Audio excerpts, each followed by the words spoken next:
જય હિન્દ। હું રેશમા પટેલ, ગુજરાત પ્રદેશ મહિલા અધ્યક્ષ આમ આદમી પાર્ટી। આજે ગુજરાતની જનતા નાટ્યાત્મક રાજકીય સ્ટન્ટ જોઈ રહી છે, આશ્ચર્ય પામી રહી છે। ત્યારે મારે એટલું કહેવું છે કે મોરબીના ભાજપના ધારાસભ્ય કાંતિભાઈ અમૃતિયા આટલો મોટો પોતાનો જનસમર્થકનો કાફલો લઈ અને રાજીનામું આપવાનું નાટક કરવા માટે પહોંચી ગયા છે। સવાલ મને એ ઉઠે છે કે આ એ જ ભાજપના ધારાસભ્યો છે જે જનતા માટે બે શબ્દ બોલી નથી શકતા। આ એ જ ધારાસભ્યો છે જે પોતાના પક્ષને પૂછ્યા વગર પાણી પણ નથી પીતા, પોતાના પક્ષને પૂછ્યા વગર શ્વાસ પણ નથી લેતા।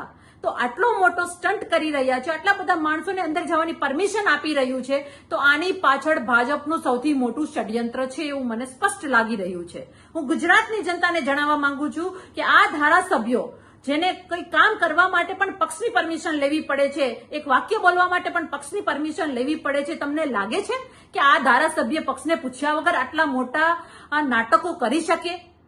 આની પાછળ ભાજપનું કોઈક ષડયંત્ર હોવું જોઈએ। મને એવું લાગે છે કે ચૂંટણીઓ આવે ત્યારે ભાગલા પાડો અને રાજ કરવાની જે નીતિ છે એની પાછળનું આ એક સ્ટન્ટ હોઈ શકે।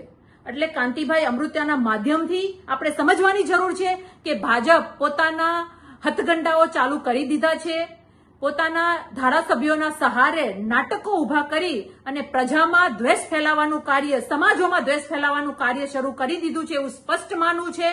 કાંતિભાઈ અમૃતિયાને એટલું જ કહેવાનું છે કે તમારા ભાજપના બધા નાટકો બંધ કરો, ભાજપને એ કહેવાનું છે કે તમે બધા નાટકો બંધ કરો અને જનતા માટે સેવા કરો, અને તમારા નાટકો પાછળનો તમારો બદ ઇરાદો ગુજરાતની જનતા જાણે છે અને દરેક સમાજ પણ જાણે છે। ધન્યવાદ।